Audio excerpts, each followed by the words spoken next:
So right before we open this pack, I wanted to show off something really cool because it's not often, and I ran out of time last week. We had just bought this about a week ago, folks. Vintage non-sports, they definitely 100% made in much less quantity, Lou, than sports cards. And it makes sense, right? There just wasn't as many people that collected it, even back then. So when you talk about what I'm about to show you, just forget about the condition, because the condition's really nice. But the sheer quantity of this, so we just bought a Mars Attacks collection that has, let's see, 1, 2, 3, 4, 5, 5 number 1 cards, which is very uncommon. And, we're going to show just another page. So you have a number of number 30. Whoop, I lost you there, Lou. Sorry about that. I'm getting all excited about the Mars Attacks. Can you imagine, think about it, right? TV not around for that long at this point. You're going to the store.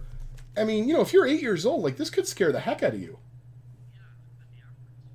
No, the artwork's amazing. I believe it was Norm Saunders who did a lot of the cards in the set. And so we just bought this collection. And check this out. The folks found us, guys and gals, by Googling us, looking for folks who appraise vintage cards, both sports and non-sports. They were going to throw them out. They had no idea they had value, meaning they had an inclination once they saved them. But like when we reached a deal with them ultimately, they were pleasantly surprised. And then this is the last page. This is unheard of.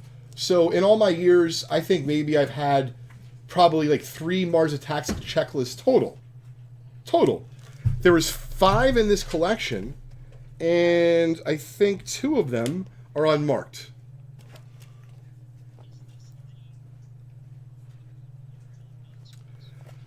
For the 60s, it is.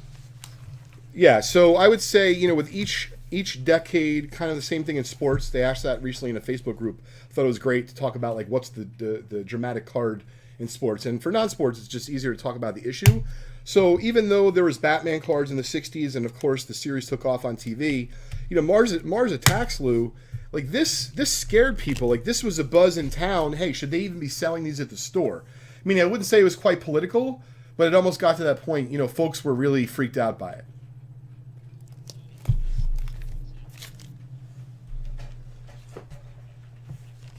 Oh, very, very much so.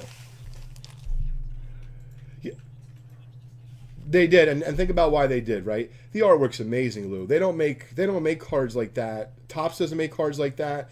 Upper Deck, I mean, any of the folks that produce cards these days, as great as it is, they have pieces of diamond, pieces of a jersey. Who knows, right? They have the moon landing, pieces of rock for the moon landing. I have no idea what's on there. Dinosaur relics, right? I got that for my son. Someone sent me. They still...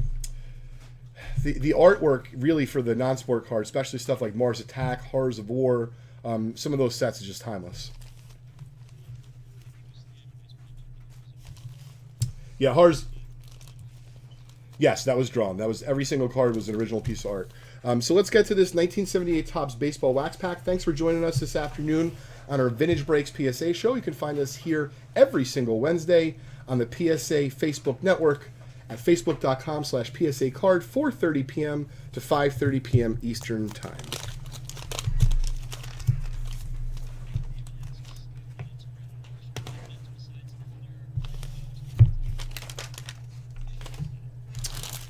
Huh.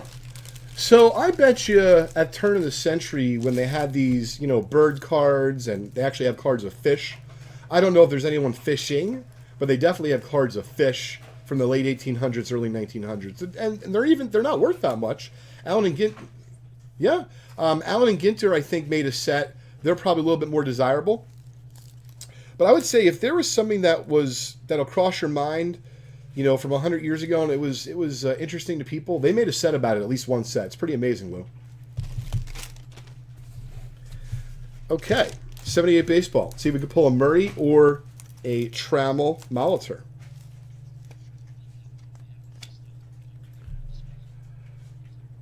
Ooh, look at this, Skip. I gotta tell you, I think that's a fake mustache. I mean, honestly, no disrespect to Skip and his fam, but that looks fake. I think so, yeah. Oh, definitely, yeah. I like the old school Mariners batting helmet on. That was pretty cool. I would tell you, we're going to see if we can keep it going. I never heard of him either. Now, even though I have not heard of... yes. Oh, I used to have one of those, like the starter jackets. Those were awesome. Yeah. I've not heard of him, although I think I remember like seeing his card before. Yeah. Okay, but see, you're familiar. Oh, I love it. I just started, they pulled up the PSA feed for me so I could see it on here as well. Thanks for all the comments, everyone, and participation. But I see it's a lot of action. Really appreciate everyone hanging out. Yeah, no, this is a lot of fun. I'm going to try... Oh, we got a Rose coming up. I don't know if you heard, Lou. I'm going to try to come up in a few weeks. I got to see what the schedule looks like for that week because I'm going out of town that weekend. But if I can come up for the Boston show, Tom called me the other day and suggested I come to the studio and maybe do the Vintage Break show and hang out with him, be a co-host for the Great American Collectibles show. Yeah, so I'm going to let you know in the next couple days. By the way, this is a gorgeous Pete Rose. I mean, this thing looks dead nuts centered. We're going to... I'm glad that we got one so I could at least say it on the show. I know. One of these weeks you're going to text me like 30 seconds before game time on the show, and it's going to be just a selfie of you with a backwards cap and a DNC t-shirt. I'm going to say two. Yeah, snooze you lose late. Sorry. I like that. Okay, Mark, we're going to grade that on the house for you, bud, with PSA. Don't forget, for those leaving comments today during the show, you are going to have a chance at a PSA 1-year Collectors Club membership. The gold one. Speaking of PSA, I think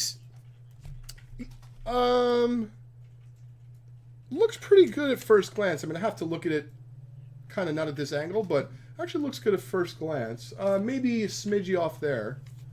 But I want to give Steve Sloan and the team at PSA, a lot of credit. They've been communicating with folks about their process in terms of grading. They're trying to improve upon not just the speed, Lou and everyone else, but about the communication, meaning like when they get their order, where is it in the system, as opposed to, where it is now, they log it in, and you really just, every night, like, I don't know about you, you say your prayers. One of my prayers is, I hope I get my PSA stuff back tomorrow. Now they're going to do a better job communicating. I think it's great. All right. We're working on it. VA, we got to get on top of this. We have to start producing our T-shirts and such. Right. Different sayings. I'm down for that. Mad Hungarian right here, right? Al Harbaski. All right. Yeah. Ken Griffey. Yep. He was a solid ball player. Wow, look at those sideburns. People talk about my burns. That's kicking. Yeah. Getting a haircut. I tried to get a haircut today before the show today. FYI, full disclosure, not possible. But I am getting one Friday. There you go. Yeah. Bring it up for next time. Yeah, that was solid. Roy White, very popular Yankee. Yep.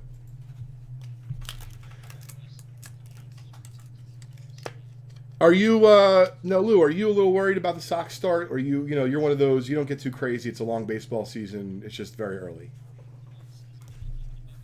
They are. Yeah. Oh, big time.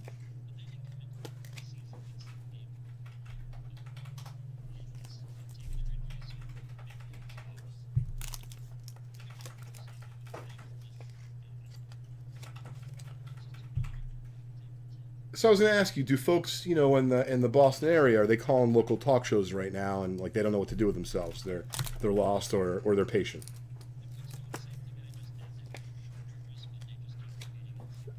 Yeah, exactly. Ray Fosse. Who's your biggest surprise? Oh. Say again, Lou? That's good. I like it.